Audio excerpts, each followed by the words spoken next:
You know, I spent the last 30 minutes in my car sitting down, just thinking about the stuff that I dealt with today with regards to baseball. And if you're a coach and you coach at the level that I do, even the younger kids, you may have dealt with this,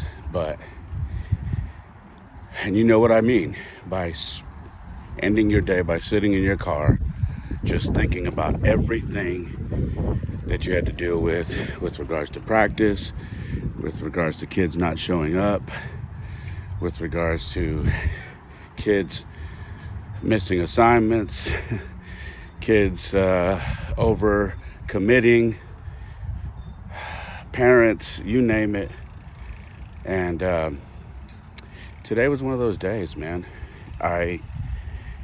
We had a good practice, could have been better, but it just wasn't as smooth as it should have been. Missing a few guys. And then, drop my kids off at their mom's house, and I get a bit of more surprising information that we're going to be short players for a game in 2 days, which should not have happened. It was not communicated to me.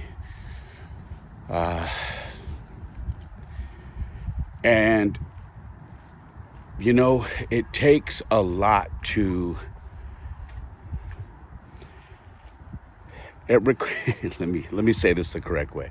It requires you to stop, don't overreact, sit down, take it all in.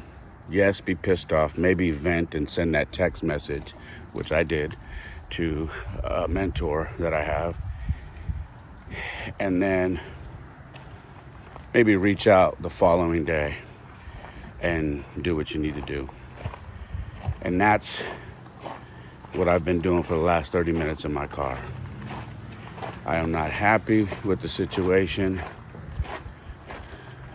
and there are things that I could do about the situation, but it's going to cause a rift that will probably last for a long time. So my dilemma is handle it the simple way to where there's no lingering issues and move forward, or handle it the way an angry coach would handle it, and that's blow up the spot. And I don't really want to blow up the spot. So here I am dealing with unnecessary drama. People are not, I don't think a lot of people are aware of what us coaches go through outside of coaching a baseball game. All right. I just really don't. I think they think we show up, we run practice. A lot of people do. And then we coach a baseball game, and then that's it. And that most definitely is not it. There are a lot of things that go on behind the scenes, which I'm totally fine with dealing with. All right, I'm used to that. Every position I've ever been put in, it's always been a position of leadership, so I'm fine with that. But there are things that just should not happen, and when they happen, it's very frustrating because it makes you have to make hard decisions that affect the entire team.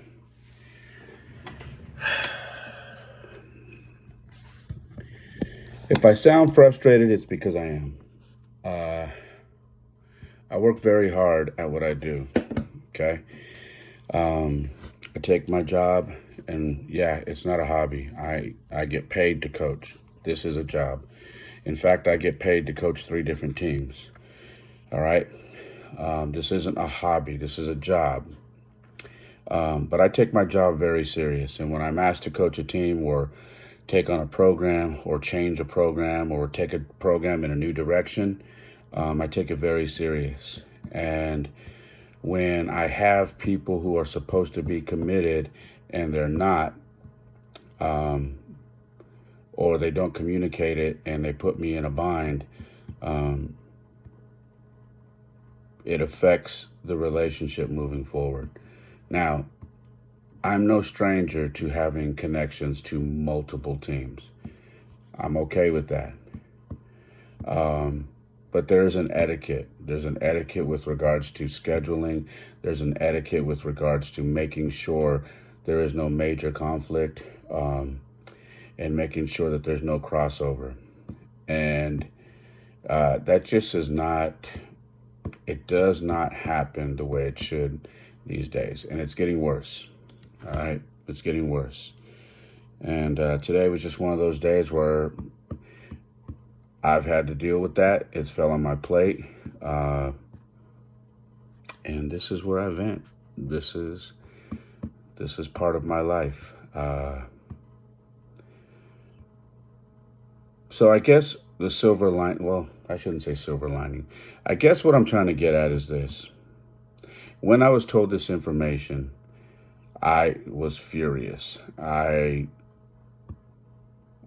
left my kid's house and I was like, I gotta go. I'm done. I left. I was fucking pissed off. And I sat in my car. And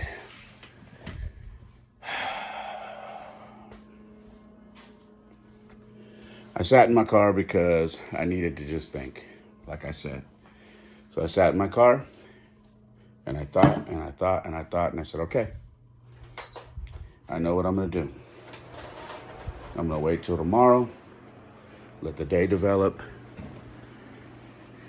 and then I'm going to make my decision with a clear head. So if I can give you any advice, if you're ever in a situation, whether it's you being a coach, or just work related or family related or whatever it is, take some time by yourself to process the news and the information you were just given. Go ahead and be angry about it. Bang the steering wheel. Be upset. Be fucking angry. And then relax and give yourself some time to take it all in, reset, and then with a clear head, make your decision. And that's what I'm gonna do. So that is all I got. This is the episode I wanted to give you. It's short, it's sweet, it's straight to the point. Take your time. Take your time when you gotta make a tough decision. That way you don't regret anything. I love you guys. God bless you. Please have a wonderful day or night wherever you're at. My name is Ray Molina, the host of the Perfect Mess Podcast. You can find me on Instagram and TikTok at It's Ray Molina, and my website is raymolina.com. God bless you. And like I always say, my life isn't perfect. Oftentimes it is a mess, but for me, it is the perfect mess. Peace.